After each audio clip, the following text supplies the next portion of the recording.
Good afternoon Bangla family. Breakfast নিয়ে বসেছি, রুটি বেগুন ভাজা তরকারি। 2:30 বাজে। ছেলে ওখানে লাঞ্চ নিয়ে বসেছে।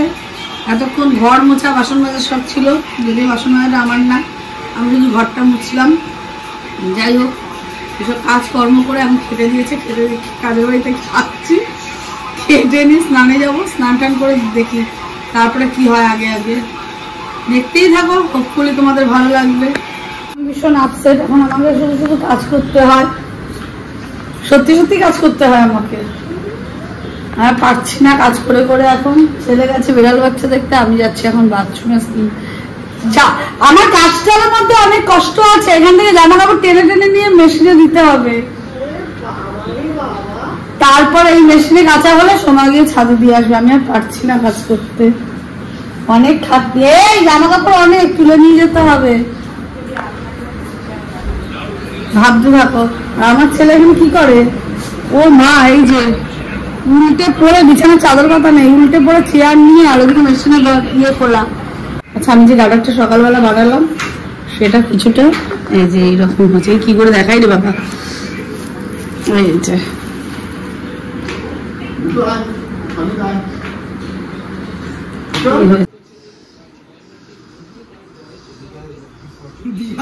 লেটকে পড়া ফটোগুলো ইয়ে কর, দেখা।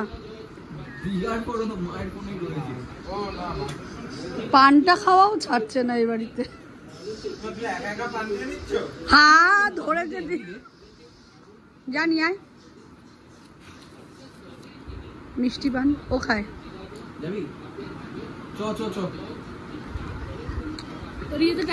পানের আড্ডা চলবে।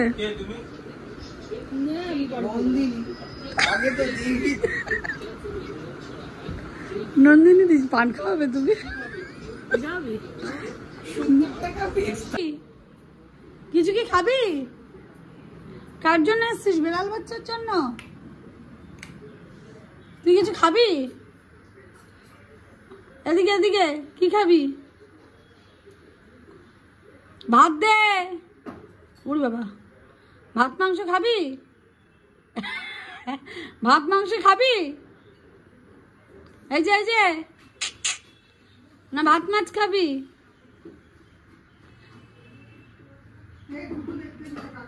আয় আয় আয় আয়, মাথা নাড়লে হবে না, এদিকে আয়, এদিকে আয়, এদিকে আয়।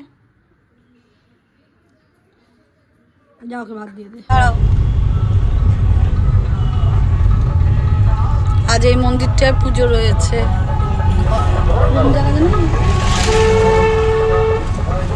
আমরা একটু বেরিয়েছি, আবার রোজকার মতন সপ্তাহে 2 দিন যেরকম বেরোই, তো যাই মাকে দিয়ে আসি। আবার দিয়ে ওখানে তো ঘুরপাক করে চলে নিয়ে যাই না, বাড়ি ফিরে আসবো না, দেখছি এখনো। বাড়িতে ফিরতে হবে, খেলা আছে, খেলা আছে। তাহলে বাড়ি ফিরে আসবো, এসে ফিরে স্ট্রেস নেবো, নিয়ে তারপরে আবার আমি কখন হবে জানি না। তবে এখনের থেকে রাস্তা তখন এখন যেমন এত গাড়ি রাস্তা, তখন অনেক ফাঁকাই জায়গাটা তাড়াতাড়ি হয়ে যাবে। একবার যাবো এবার, আমি তো আমারটা ঠিক করেছি আমি কি খাবো। আবার এই আবার বলছে আমি চয়েস করবো, তারপর কি বুঝবো। তোমার তো আমি কম দামে কিছু খাবি, বেশি দামের খাওয়ার কি আছে? বেশি দামি কেনই বা খেতে। যাই হোক, আমি এখন জানি না আমরা কি খাবো, কিন্তু খাবো। প্রচুর জোরে খিদা পেয়ে গেছে আজকে। দেখি আর খেয়ে মানে কিনে নি, তারপরে কিনে আর বাড়ি অব্দি যাবে না, রাস্তায় খেতে খেতে কি করে। এখানে গাড়ি রয়েছে না, দেখো রাস্তাঘাটের অবস্থা, একটা জ্যাম পড়ে যাচ্ছে, তার মধ্যে গাড়ি দাঁড় করিয়ে রেখে ওনারা কি করছে কে জানে। আরে এটা একটু অবস্থা। এটা নিয়ে নিলাম আর কি নিলি? পনির বাটার মশলা। আর আমারটা কি ভেজ পিৎজা। প্রচুর জোরে খিদে পেয়েছে, আমি খাই তারপরে ভিডিও।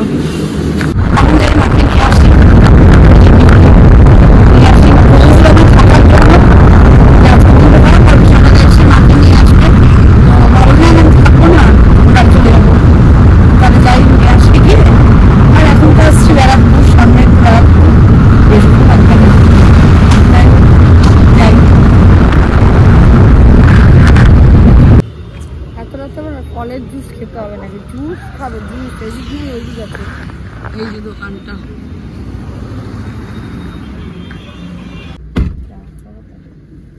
বাড়িতে রুটি থাকা সত্ত্বেও আবার এই সব চণ্ডীগড় ধাবা থেকে রুটি তড়কা আর কি কি কিনবে কি জানি। এই যে যাচ্ছেন কিনতে, যা কিনে আনুক, কি খাবে খাবে। একটা একটা না গো, আমার চা খেতে ভালো লাগে না। রাত্রিবেলা গাড়ি দিয়েছে ছেড়ে, এখন বড় বড় গাড়িগুলো এখন এখান দিয়ে বাস করছে, কলকাতা থেকে যাচ্ছে। যাই হোক, বাসটা মোটামুটি ফাঁকাই আছে, এখন তো গাড়ি তাড়াতাড়ি বেরিয়ে যাবে। এশিয়া মানে কলকাতা রাস্তাটা দিয়ে যেতে গেলে একমাত্র সুবিধা হয়, কিন্তু যাওয়ার সময় ভীষণ অসুবিধা হয়, ফেরার সময় তাড়াতাড়ি হয়ে যায়। আপাতত তো বললামই কাশীপুর থানা, চণ্ডীগড় আছে এখানে। মাকে একটু খাইয়ে নিচ্ছি, মা একটু খেয়ে নিক, রুটি আর চা খাচ্ছে, যেহেতু দুপুরবেলা খেয়েছে আর খাইনি কিছু, তাই জন্য মা একটু কিছু খেয়ে নিক, আর তারপরে তো আমরা বাড়ি গিয়ে যা খাবার খাবোই। ছেলে দেখছে এখানে খেলা, ওরা এখন নাকি 3টে সাড়ে 3টা পর্যন্ত খেলা দেখবে, তারপরে তো এখন দেখি আমিও গাড়িতে উঠে যাই, প্লেটটা দিয়ে তারপরে বাড়ি ফিরে যাই। এই যে এই দুটোও খেলো বিস্কুট, তুমি আস্তে আস্তে বসে বসে খাচ্ছেন, আমি তাড়াতাড়ি খেয়ে নিচ্ছে, দেখছে দেখো।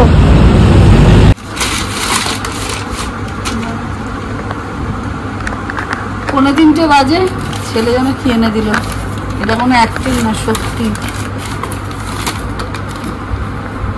রসগোল্লা প্রভুজির, কোনো মানে হয়? রাত 11টা, 11 বলছি 2:45 বাজে, এখন এই রসগোল্লা খাওয়ার। এটা কেউ ভাববে আমরা ঢুকলামই কত রাত্রে ডায়ালিসিস থেকে, তারপরে এইসব যদি চলে।